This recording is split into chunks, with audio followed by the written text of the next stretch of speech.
You saw that title right. Your girl is a 25-year-old virgin and counting, and here are my 3 reasons why I decided to stay a virgin until marriage. Make sure you watch until the very end of this video because the 3rd reason is going to shock most of you guys.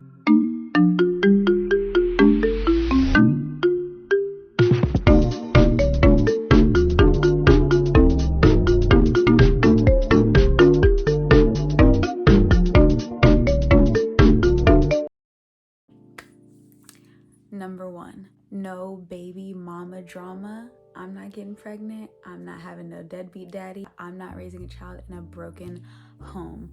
I have grown up seeing too much of that, not only within my extended household, not in my immediate family. It's unfortunate, but that is the stigma that follows the Black and Latino community. So being Puerto Rican and Black, couldn't get away from it. Not in Hollywood. You see it on TV and TV shows, movies.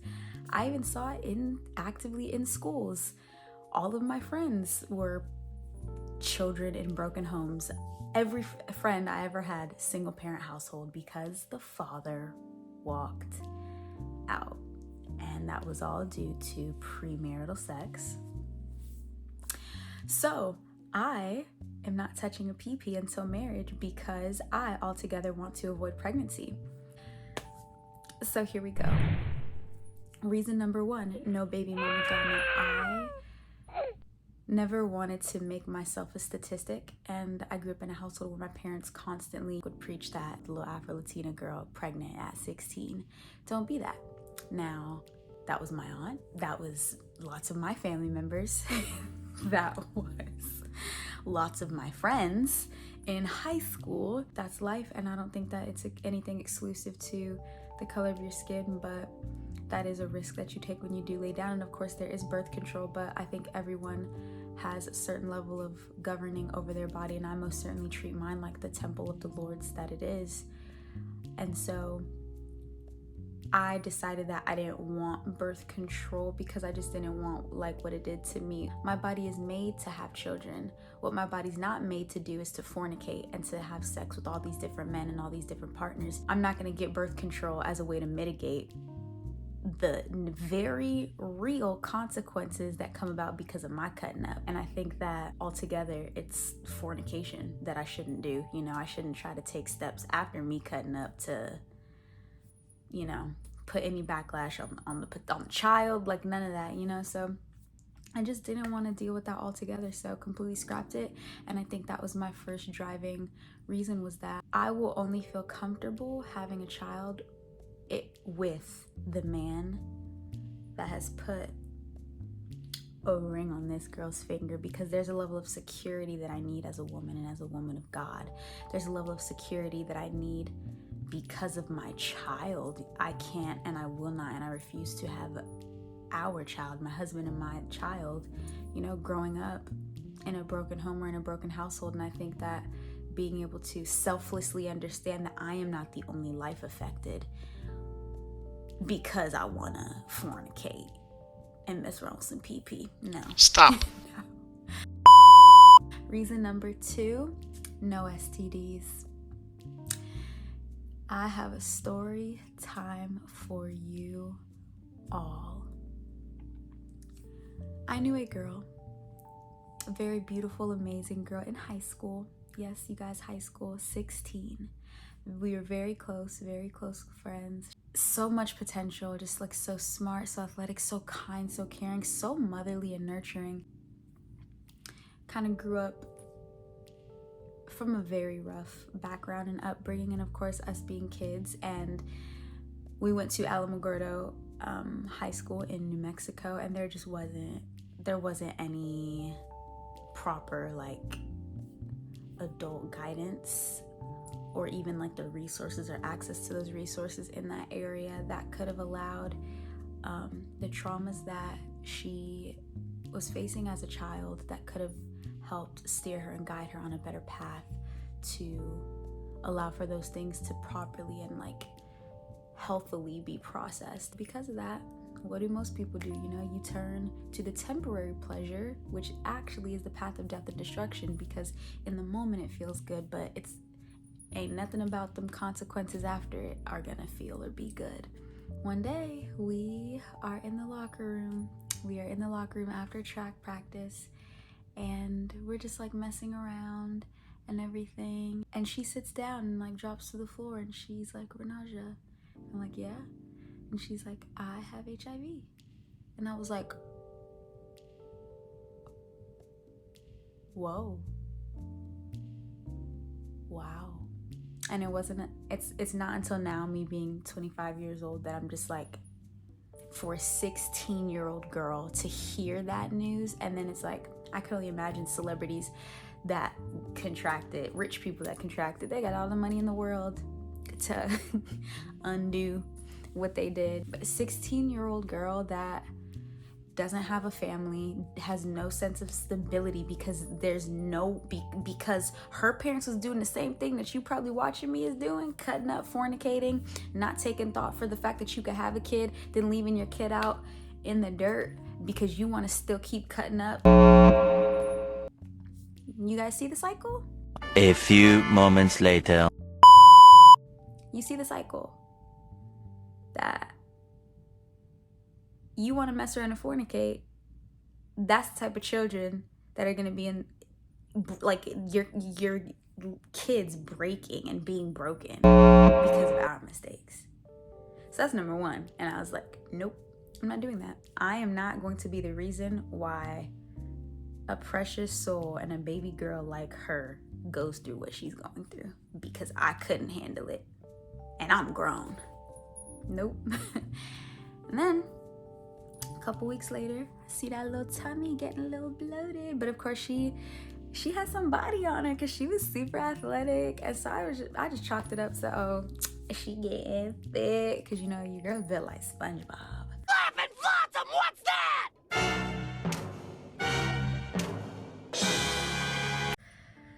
So I was like, you know, people's bodies be doing something. Mine don't, but hey, other people got body and I don't. A couple weeks later, we are then sitting in the cafeteria, and you know, we're eating, we're just like shooting the she's knees. I was always the goody two shoes, by the way. To not curse, to not cut up, nothing. And then she's like, hey Renaja, can I talk to you? And I'm like, yeah, girl, what? My goofy goody two shoes self. And she's like, so I found out that I was pregnant. And I was like, What? Wow. You guys, HIV and pregnant, and the dude that did it to her, up and gone. Mind you, they were kids, but even grown men do that. So they were kids, and my little inspector gadget self did further and deeper research and realized that her baby is gonna be born with HIV. However, God. And so this woman is definitely a blessed woman of God now. She overcame those trials and tribulations by the grace of God, has transformed her life. God definitely brought things together so swiftly for her. But that story time was a personal connection that I have that really drilled the idea into me, like, this is not a game, and this is absolutely, most certainly not a joke. Like, this is actually not just my life, but the life of a baby. Not just my life, but like life or death. Like, this could be unto death. In college, I just really saw how broken women in their hoe phase. And listen, as much as you want to claim you're being independent, you're being free, you're broken. Ain't nobody whole in a hoe phase. You're only doing that from a place of brokenness, from a place of rejection, from a place of hurt, trauma, lack, you know, trying to fill that void of love. And, you know, all very valid feelings, but wrong is still wrong. And so when I was in college, just surrounded so many beautiful women. And I would just always sit and wonder to myself, if this woman's soul wasn't split and divided between and taken and in the hands of so many different men, how amazing will this woman be? Like, would she be sitting here talking trash like this? Would she be sitting here drinking, getting drunk? Like, and I'm looking at these strong, capable, smart women. I'm like, girl, what is wrong with you? Same with men. I was even seeing men on campus, and I'd be like, now you are a handsome young man. You are smart. Imagine if you locked in and took care of the woman you was messing with right now, and instead of fornicating with her, said, you know what, baby, I want to take my time and I want things to be right. See, the Lord know what he did. The devil don't want to see it, y'all. A few moments later. The devil don't want to see it. The world ain't ready for it. Because if men were like that, all of y'all, Laughing Blossom, what's that?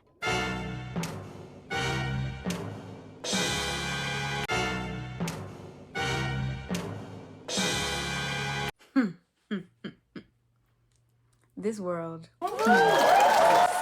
is so much better. So just significantly less broken.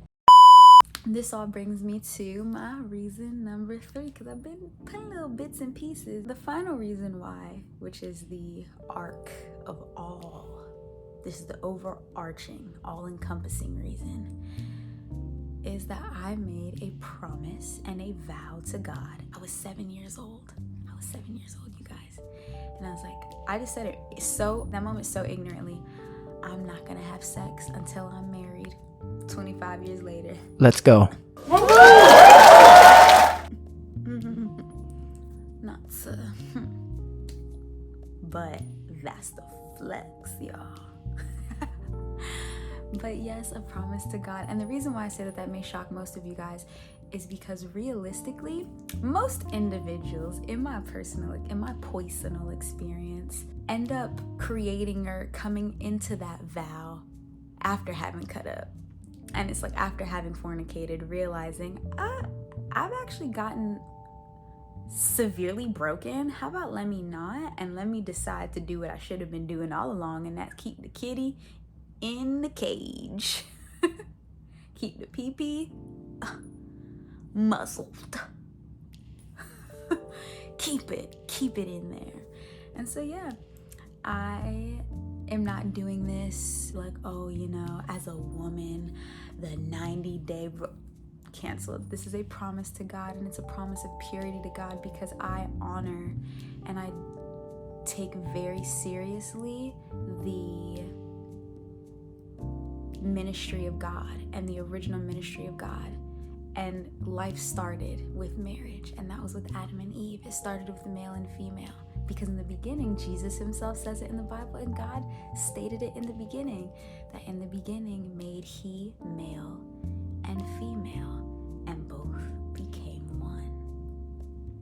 And so the original ministry of God is marriage. And I truly believe that marriage is such a beautiful thing. Like, it's so amazing. It's so rich. It's so satisfying. It's so beautiful to have all relationships encompassing in one individual, and to be able to share your life with someone, to raise a family, and to raise a family on the foundation of Christ. Like, that is your kingdom. And so I want to empower you young believers, and you young non-believers, just you young Gen Z, all my babies, even if you're grown watching this, hold on. I know the God that I serve. And it says in Jeremiah chapter 29 verse 11, for God knows the thoughts that he thinks towards us, and those are thoughts of peace and not of evil, to bring us to an expected end. And so if God is sitting here taking care of the birds, the grass, like, how much more do you think he loves you? How much more will he clothe and feed you? He knows you are in need, and God is willing and ready to provide these needs and wants for us. Like, you don't think God wants to get his glory in a marriage? That's his first ministry. Do you think that he wants men and women separated? No, unless he's specifically at a point, hear me when I say this, at a point in time called you to singleness, so that way you can minister and he can get his glory in that season. Unless you're in that season, marriage is the key. Woman would not be here if God never took us out of a man. So we're made to be joined together. Women, you are one rib for one man. You ain't got no business out here cutting up. Do your husband a favor and don't have a whole phase. And if you're in it, Stop. get out now. Men, do your wives a favor and don't have a whole phase. Stop. And if you're in it, get out now. Men and women, do your children a favor, do your bloodline a favor, and get out now if you're in it. And if you're not, keep on keeping on. Keep on keeping on. Because it's so rich. And I can truly and fully say that I've been hurt before, definitely, by like janky guys, 100%. And not even janky guys, still men of God, but doing stupid stuff. But one thing I can confidently say is that there was just never an exchange or that breaking of the soul. It's never tapped me in that way. And I'm truly grateful for that. And I truly feel like I've been able to live a life with fullness in that way. Mind you, I've definitely experienced sorrow and pain in other ways, but the way that I can, I do. This is about the only thing I can do right, so I hold on to it. It's about the only thing I can do right for God, and faithfully and confidently. This is just one of the many intro videos and start to this beautiful ministry. I want you guys to understand that the foundation of this channel is 100% purity. I am a 25-year-old virgin and counting. If you go back, you'll see my video, 24-year-old virgin. This definitely is a countdown until that wedding day, and your girl consummates it with my man of God.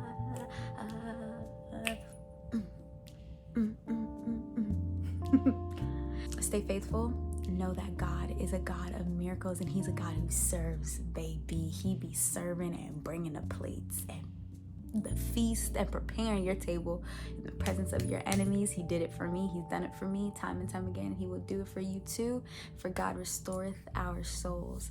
So yes, to you watching, ain't no shame in it. I just encourage you, to the 16-year-old, 17-year-old, 20, 21-year-old, 26, 28-year-old, 30-year-old watching this, God got you. You know what you're doing. And to those of you who have fornicated, let God in. Tap into God. It's never too late until we all die. Until God's kingdom comes. And there are also sensitive topics and stories like rape, molestation, all of that. And also understand that God is protecting your heart. Vengeance is mine, thus saith the Lord. Ain't nobody that touched you, go get away free. God is going to get them. And as for you, seek guidance, seek counsel, and love your body, because it's really not about anyone else, it's about you. So you guys, thank you so much for watching. Stay tuned, you guys, for more content.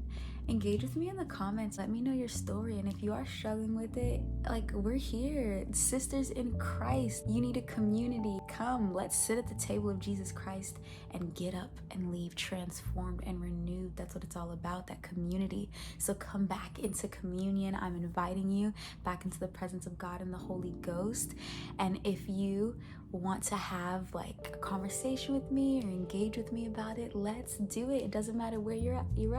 Girl, even if you're in that little skanky skank phase, let's get out. We gotta go. We have to leave it. Run. Get out.